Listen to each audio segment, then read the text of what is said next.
First instance, though, I'd just like to draw your attention to this piece of paper. Got a question or a comment for the panel? Go to www.instant.ie/instant or free text instant followed by your question. They will then be put into a queue for the panel to answer later in the course of the day. I'm exercising chairman's prerogative today by having the first session. Thank you. On the agendas, it says presentation TBC. TBC is short for Cybermen, Cyber Geeks, Cyber Threats, Culture for All. Or alternatively, it may be because it was a very late addition to the process. Before I talk about that, though, I just wanted to touch on the Institute of Risk Management. As I mentioned yesterday, I am the chairman of the Institute of Risk Management, and we are the world's leading enterprise-wide risk education institute. And our mission is there, leading the risk profession through delivery of education and lifelong learning, and we do that through four things. Through recognition, so we accredit people, networking, knowledge, and career support. We have people right around the world. Actually, it's nearer to 5,000 members now, but people right around the globe. And we have a suite of qualifications which range from, well, actually, you can join in without undertaking any exams and then go through various degrees of qualification up until being the fellow of the Institute. So well worth having a look at, entirely relevant to a lot of what you're doing. But anyway, let's just talk a bit about getting the board's attention for the stuff we were talking about yesterday and we'll be talking about today. I mean, how much time does your average CEO spend on cyber stuff? Well, how long is the attention span of a common data? That's what that is, Dragonfly. Actually, it's very difficult to photograph because as soon as you get close to it, it's gone off and moved off somewhere else. And I think as you go in and try and prod your CEOs with questions about cyber stuff, they'll dart off to something which looks far more interesting than technical stuff. So we could buy his or her attention by talking about botnets. We could talk to them about DDoS, ISO 27001, PCS, you know, any sundry bit of this alphabet soup. Actually, I would never recommend talking about ISO 31000. Was anybody here at the May conference for ISO 31000? You made the right decision. It was run by the ISO 31000 Taliban, who fundamentally believe that they have uttered the last words on enterprise risk management and nobody can add anything else. A load of utter and complete tosh. Now, whilst it's a useful standard, it is only a high-level overview. But my guess is that your average CEO is not going to be greatly enthralled if you go in with the alphabet soup. You could talk to him or her about US legal imperialism. Do you know that there is a risk that the SEC or the US Department of Justice will feel your collar when you go through whichever airport, JFK, that they will, if you live in the UK particularly, that they will extradite you for crimes that wouldn't even be crimes in the UK, but they will extradite you to the States. Did you know that the financial regulators might ban you for life? Did you know that they might impose enormous penalties on you? We heard about the data protection fines that are coming through. There are changes to the way companies are going to be governed and organized coming from the EC. You could talk to him or her about their share price if you're in a quoted company and how risk management might support the growth of value. What you've got to do, in my mind, is to change perspective somewhat like that. So we're going from a very detailed internal view to the bigger picture, which is what we need to be able to get across to our CEOs. I guess that actually you could talk about what went wrong in the global financial crisis. Do you remember Chuck Prince, who was what was he? Global CEO of Citibank, who said, when the music stops in terms of liquidity, things will be complicated. But as long as the music is playing, you've got to get up and dance. We're still dancing. No longer Chuck. He isn't in a job. But that could almost be seen as marking the beginning of the financial crisis. That famous interview in the Financial Times on July the 10th, 2007. The question that we often ask, that many people often ask, is why didn't the boards see this thing coming over the horizon until it struck? Well, of course, that was a question that regulators were asking, and the Financial Reporting Council in the UK put through some changes to the UK Corporate Governance Code. Similar changes have been put in place in many other places. But there's a really important bit here, which is that the board is responsible for determining the nature and extent of the significant risks it's willing to take. The board should at least annually conduct a review of the effectiveness of the company's risk management and internal control. The board should maintain sound risk management and internal control systems. Hey, isn't the stuff that we're talking about entirely relevant to that? There are a few tricky issues that we need to get to, like what does it mean, nature and extent of significant risks it's willing to take in achieving its strategic objectives? Actually, the original words that were in there in the first draft were risk appetite and risk tolerance. They were taken out. Those words were extracted because members of the board of the FRC said they sound far too much like they belong in banks, in financial services.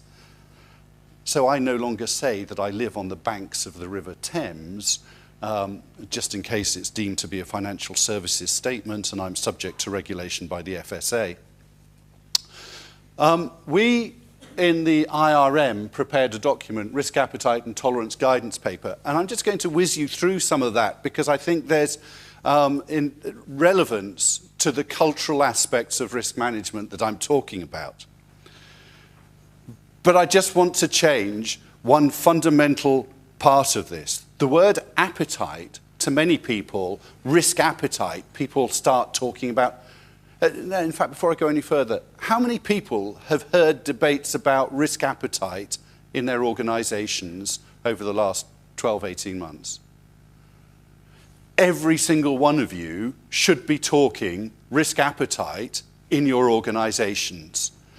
But I just want to change the meaning of the word appetite in here because it brings connotations of food and hunger and needs, whereas what I really think we need to think of is more something akin to the fight or flight responses to perceived risks. That's what we need to be working towards as we think about risk management in the organization. All animals have some kind of fight or flight response, but of course, we can overrule our initial feelings through our cognitive processes. What we're seeking to do is to develop the corporate equivalence. So there we are. Our interpretation, the IRM, interpretation of risk appetite is that it represents a corporate version of exactly the same instincts and cognitive processes. But we're not a biological reality. We're a judicial fiction in our organizations. We therefore have to create them. So what does this mean in practice? Well, we're looking at how risk is going to impact on performance. I'm afraid you can't necessarily see all the words, but here we are going from T0 to T1, and there's performance up on the y-axis. And so we're traveling from A to B. There's kind of a nod to the preconception of most CEOs that their performance is going to be improving. I know that's not necessarily true in all cases at the moment. But anyway, there's the general direction of travel. If everything goes extremely badly, we'll end up at C. If it goes extremely well, we'll end up at D. That is our risk universe. That is where a whole load of the risks that we're talking about in this room yesterday and today are sitting. But in practice, we never want to cross this thick black line here. So what we're really looking to do is to perform somewhere between here and here. And I'm suggesting that whilst we don't want to go beneath this black line, equally, we might not want to go too far towards capturing the upsides of risk. And I'll explain why in a moment. In practice, most organizations don't want to have that much variation in their future, and they're looking for a much smaller risk appetite. That is the definition of risk appetite that we're working with in the Institute of Risk Management. So why do people matter in all of this? You know, there we've got a bunch of graphs. Why do people matter? Well, let me ask you a couple of questions. This goes back to some research that was done by anthropologists in Malaysia. What we're asking here is, what do you believe? So the first question is, human nature is individualist or it's collectivist? So we're either out for ourselves, individualists, or we're working for the greater good. So are you an individualist or a collectivist? Who's an I, an individualist? Who's a collectivist? And who doesn't know? Okay, don't think too hard about it, because it begins to break down if you think too hard. So your first gut reaction's fine. Okay, the next thing we need to understand is the way we live. So do we live in a society within which superiors tell inferiors what to do? You know, the government tells me I must do X, Y, or Z. In my society, people tell me how to behave. Or are we equals who negotiate the rules? This is known technically as prescribed in equal versus prescribing equal. But let's go with tell or negotiate. Who's a tell? Okay, and who's a negotiate? Right, now, I know it's very early in the morning, but what I would like you to do is to remember whether you were I or C, and then T or N. It's only 2 letters, it's not too complicated. Because what that tells us is that we can begin to plot you on these graphs. So we've got the tell negotiate axis, we've got the other one. Yes, sorry. We've got the individualist collectivist. It was one of those early morning moments. Are you an individualist or collectivist? So who was an individualist and negotiator? Okay. Who was a collectivist negotiator?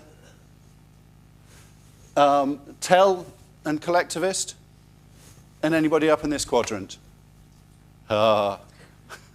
Okay, so what this is saying to us is, look, this P in the bottom of this cup, what it goes back to is, how do people look at nature? What happens if things go wrong in nature?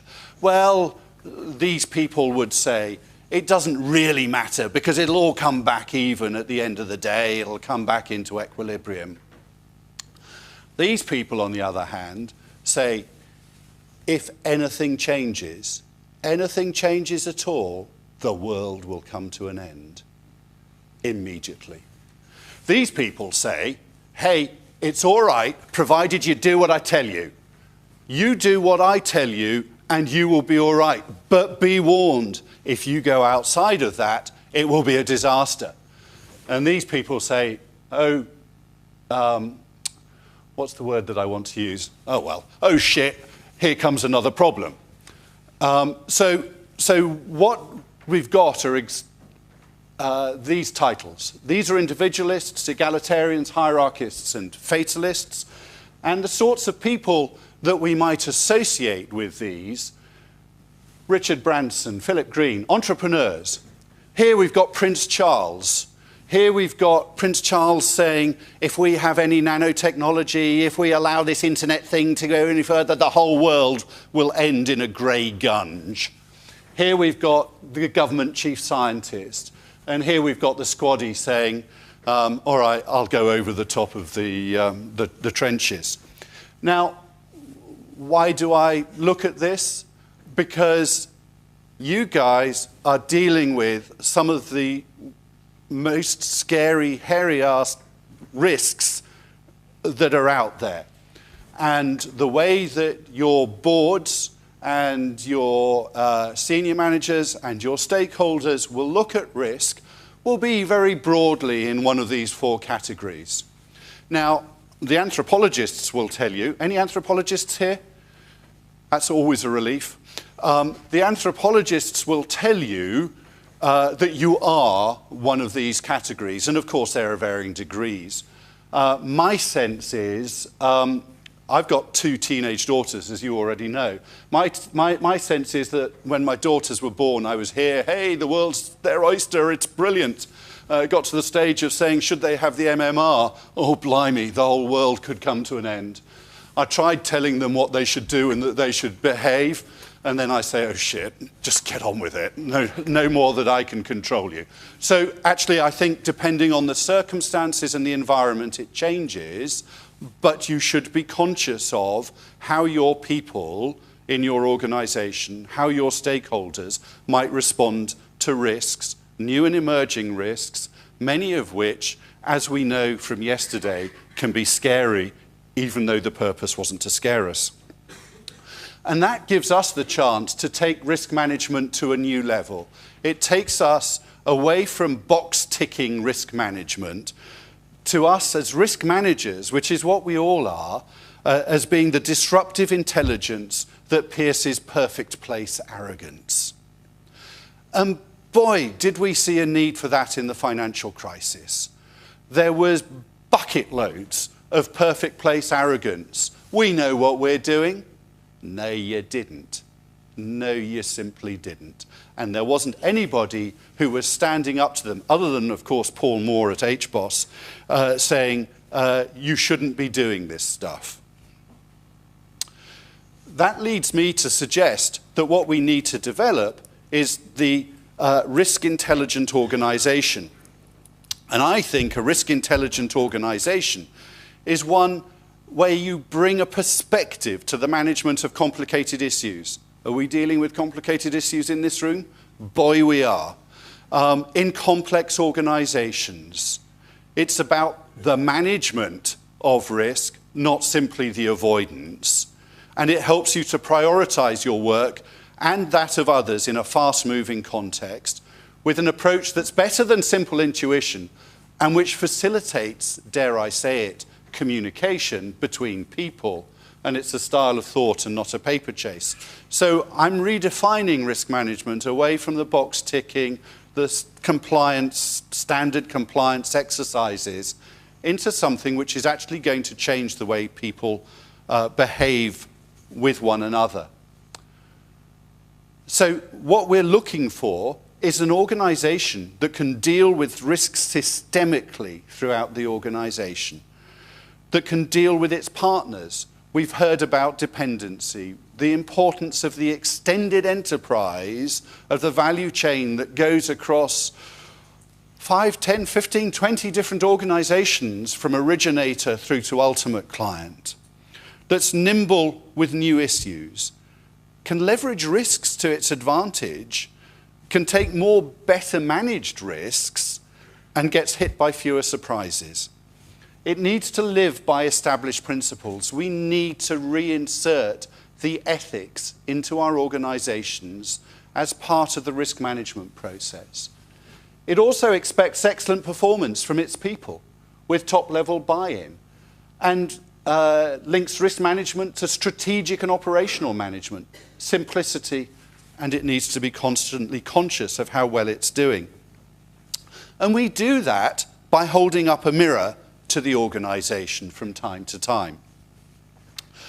We often ask, and in fact, with 2 clients at the moment, I'm running a fairly simple survey that looks at risk knowledge, skills, attitudes, systems, and processes. And what I find when I run these surveys is that this is actually an output from a particular client, that, you know, the top level at the board, they're pretty sanguine about it. Yeah, we're pretty good at that. Couple of issues, number 19, they're messed up on internal audit and a few other things. But fundamentally, they knew exactly what they were doing. We asked the same questions 2 grades down, and actually, we haven't got a clue.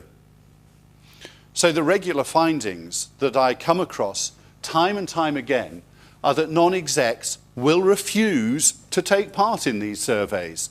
That is not good enough today. Non-execs must take part and understand and have ownership for the risk culture in their organizations. Executive directors are always, without exception, throughout the entirety of the world, far more optimistic about their risk management maturity than the rest of the workforce. Risk managers, heads of internal audit, heads of compliance, actually know where they're using the smoke and mirrors, and few others even care. So let's just explore a few of the risk types that we might be looking at in our organizations, particularly you guys. But first of all, why are we interested in risk? What is it about the risks that you are managing for yourselves, for your organizations, for your customers, that make it important? Well, you've got to take more managed risk. If you're not taking more risk, your organization will wither and die. But equally, you've got to avoid unnecessary problems, the elephant traps. You don't want to fall into elephant traps because you will die. Actually, risk management's a lot about death, gloom, doom, and despondence. So you've got to take risk and you've got to avoid unnecessary problems. That second one is the heartland of risk management in the Western world. But I'm also suggesting 2 additional ones. You've got to create the right performance culture for your organization, and you've got to set appropriate corporate ethics and behaviors. Now, the more you do of those things, the better your long-term sustainable performance, until you get to the stage where you're taking so much risk you can't cope any longer, or you're avoiding everything. You're just driving by looking through the rear view mirror. How do I avoid problems? Your performance becomes so demanding that you have burnout, or you end up with your corporate ethics being so demanding that you end up suffering from eggshell syndrome. You daren't get close to the issue because you might crush a few eggshells. I map that like this. So long-term performance, low to high, and each of those attributes, more managed risk-taking, avoiding pitfalls, performance culture, and corporate ethics. The more you do of it, the better your long-term performance until it falls off. And being a simple sort of chap, I've divided that into a performance zone and 2 dead zones. So here we are on this picture, going from little to lots on each of those 4 dimensions. And I think that this potentially answers one of the big questions that came up through the financial crisis, through Enron, through some of the other big disasters. There was that guy, what was his name in the States, who wrote that book? Jim Deloach. Jim Deloach, very fine gentleman, wrote a book that said at the beginning of chapter 2, I think it was, nowhere in my journey of research have I come across a finer example of enterprise-wide risk management, fully embedded into the fabric of the organization, involved in the strategy than Enron. He was a partner in Anderson's. I think what Jim had missed was that they were way out here in terms of taking more managed risk at Enron or in any of the big bulge bracket banks, investment banks. They were way up there in terms of the performance culture. Blimey, with that kind of a bonus, who wouldn't have been? Avoiding pitfalls? They couldn't avoid a pitfall if it poked them in the eye. And corporate ethics, you know, when item number 2 on your board agenda is waiver of the corporate ethics statement. Item number 3 is let's pass the dodgy business, and item number 4 is reinstatement of the ethics policy. You kind of think they don't get it. But that was true for Enron. It was also effectively true for many of the big banks. UK PLC, I would venture to suggest that we're not very keen on taking more managed risk in the UK. You know, you get a bit of egg on your cheek if you're seen to be too pushy. A performance culture, yeah, well, you know, we quite liked it in the Olympics, but we only allow that once every 4 years. Avoiding pitfalls, well, we've got so many regulators poking up under our armpits and looking over our shoulders that there won't be any errors, of course. And corporate ethics, well, hey, we invented cricket and the Marquis of Queensberry rules for boxing. So I suggest that the corporate risk profile for UK PLC is something like that. I don't know what it's like in Dublin and the rest of Ireland at the moment, but it's worth pondering on. And I would suggest that what we're seeking to do is to get it slap bang in the middle of that diagram. So I suggested earlier that you could have too much of this upside. The reason I suggested that is because that's way outside the outer right-hand side dead zone. That's the left-hand side dead zone. And we need to pull it down into the center for long-term sustainable performance.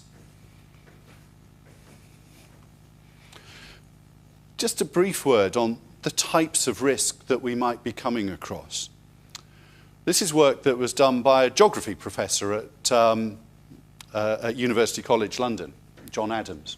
Anybody come across John Adams? Read his work? In that case, I can quote it and nobody will contradict me. Directly discernible. John talks about directly discernible risks. You get up in the morning, you get dressed, you go out of, have your breakfast, go out of your front door, and you don't get knocked down by the bus as it whizzes past your front door. That's because you are culturally attuned to that. There are so many risks where that is true in business. We find it almost impossible to envisage what the risk of I don't know, bank fraud is in a company because they do regular bank reconciliations. Visible through science, we're looking at the sort of risk where, and John uses the example, you go abroad, you eat something or drink something, or you're in a location where you shouldn't be, you end up and you get cholera. Come home, doctor, oh, blimey, I'm feeling pretty rough. Doctor says, well, that's all right, and take a blood sample, gets it analysed, and if you Google cholera treatments, it tells you that you've got a 99.7% probability of full recovery, provided you follow the right discipline. There are an awful lot of risks that are managed on this basis. This is actuarial risks. This is what the actuaries love. This is what, quite frankly, a lot of you are managing is on a day-to-day basis is the risks where there is a professional discipline. You couldn't necessarily rely on people in the general management team to manage it. Needs a bit of specialism. The third type of risk, the virtual risk, is nothing to do with IT virtual. John's far too old for that. This is where there's not a lot of prior experience or knowledge. And so an example would be, does BSE lead to variant CJD or not? Is that only of an interest as an example to a Brit?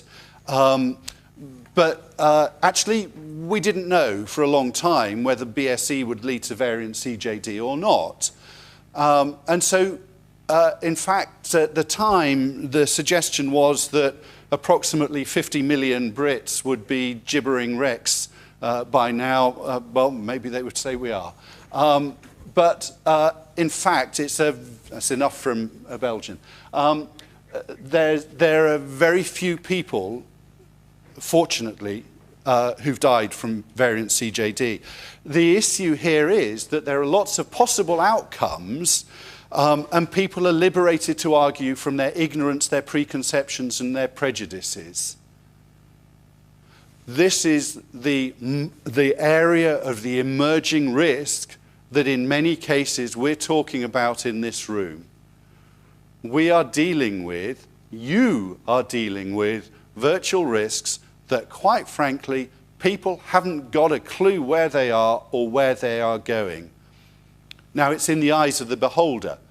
Some of you will know exactly where the risks are, but most other people who are looking at the risks haven't got a clue. We've also done some work with an organization that is beginning to look at personal risk propensities. Are you the sort of person who will go out there, just, you know, go win new business? Or are you the kind of person who really wants to contemplate this very hard and carefully before you take any action? This is some work that's been done by some psychologists. Again, in my business, we're using this approach to looking at individual risk propensities. And you want to watch where your people are mapped. You might quite like your sales and marketing to be people to be somewhere around the spontaneous, carefree, adventurous side. You might rather prefer your finance controller to be somewhere around the prudent or the deliberate end. If you're in a bank, you know you've got some brokers who are way outside here, some traders. But that's fine, so long as you've got somebody who can counterbalance them. You need to make sure that you can understand where the risk personalities are sitting in your organization.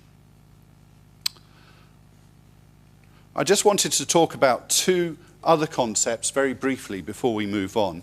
So risk capability, a vastly important subject for people in the high-tech cyber area. This is a function of your capacity.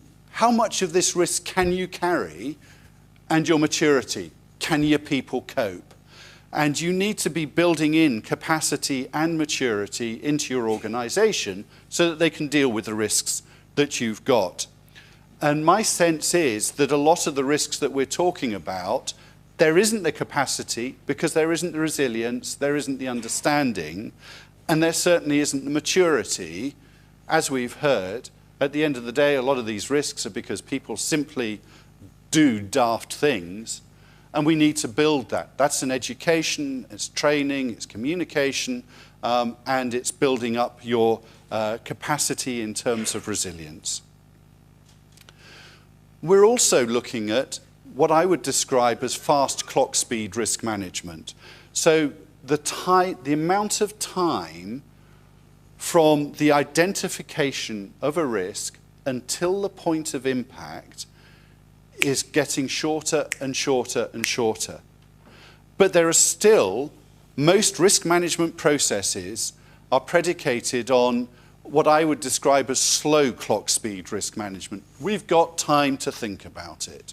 We can go through an assessment process. We can document it, we can write it down, we can moderate it, we can think about a control process. And oh boy, by the time we look at it again, another year has gone by. We need to be able to look at the fast clock speed because they have a very different approach. It's about an affective response to a risk. How do you feel about it rather than a cognitive thought-through process? It's about a cultural response embedded into the organization rather than a detailed risk management process. And they are hidden. They simply don't get escalated. One of my clients, it's a retail client, they simply refuse to put, it's a retail client that sells over the internet, of course. They simply refuse to put IT anywhere near the board table because it's just hidden away. But that is what will bring them down, I have no doubt. Measurement, we've got to move from risk management as a data light or data free zone into one where we're actually capturing information, recording it, and measuring it.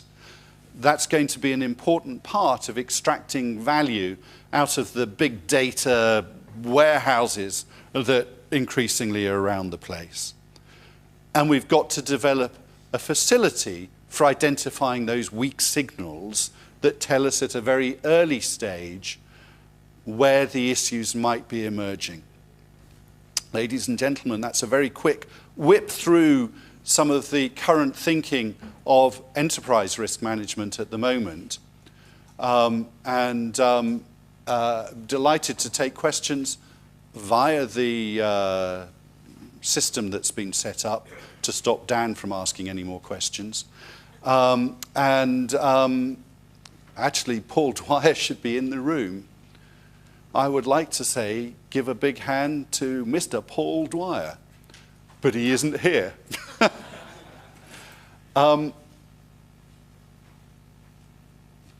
Dan, can you just go and... Dan, can you just tell Paul that he's on, that I've done my 45 minutes, as promised? Whilst we're waiting, any questions?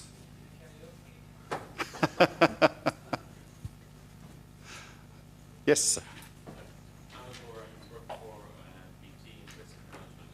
Part of the problem we used to come across when working with sales teams is that risk management seems to be off message when not selling positivity, as it were.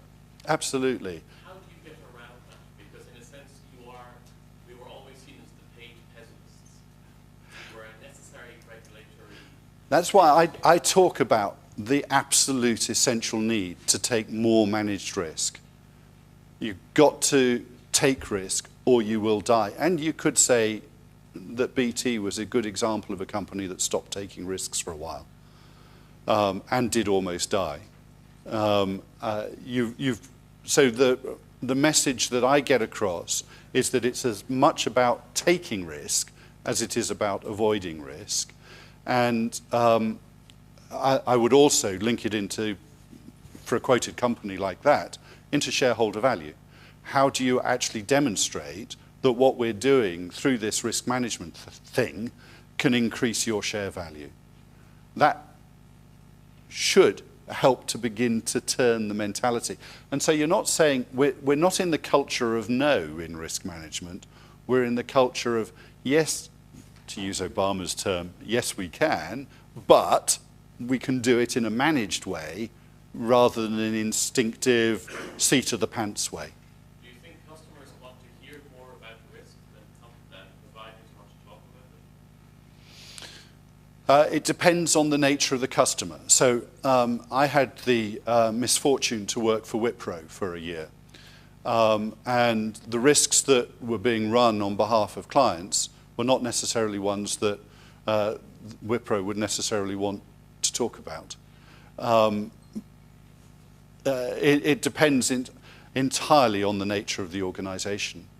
And now I will say, please give a big hand to Mr. Paul Dwyer.